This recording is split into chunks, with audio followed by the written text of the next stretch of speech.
to give, and he was a tent maker working with his own hands so that somebody could not believe that he was one of those preachers who were out for money. He was able to see another adversary that was left impotent on the side of the road. He tore down adversary after adversary. He pulled them down in the name of the Lord.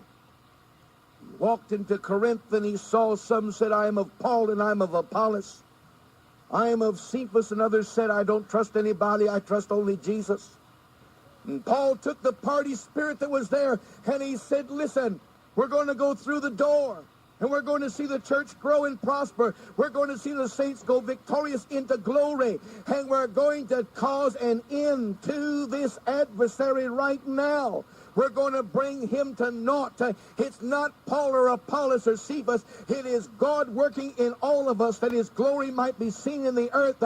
You don't have to make a choice, but you can rejoice in the knowledge that greater is he who's working in us for his will and purpose. Lift your hands, because we're all instruments of his glory. We're members of his body, and together God's purpose is done in the earth. He looked and he saw adversaries. In his time, there were those who thought it was so great to be Jewish. And the heritage that the Jewish people had seemed to be roots that people wanted. And so there were those who taught that you had to be circumcised. And Paul saw that this was bringing people into tradition that would bring them into a confidence of something less than Jesus.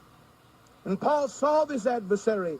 And he said, if circumcision is what makes you who you are, then Christ is nothing to you. And he took that adversary, and for all time, he ended its power until today. We still are free, because Paul said, I challenge this adversary. It won't corrupt the church. It won't distort the church. By grace are you saved, not of works that men should boast. It's a gift from God, gift alone. And by this joy, we can come into a fellowship with God and cry, Abba, Father. He took care of adversaries. Get out of your own weakness. There's something that God's called you to challenge.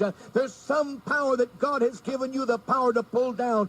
Don't stay in your battle close to home. There's another battle that you can fight, and thanks be unto God, there is victory through Jesus Christ the Lord. Get out of your own personal little battlefield and get into the battle that God has ordained for you, and say the door is open and the church is going to go forth triumphant. We're not going to straggle in, but when the saints go marching in, oh, praise God, I want to be in that number who have pulled down the powers of hell and said to those adversaries, look and see, the door is open, and we're going through. Praise God, we're going through. By the grace of God, we're going through.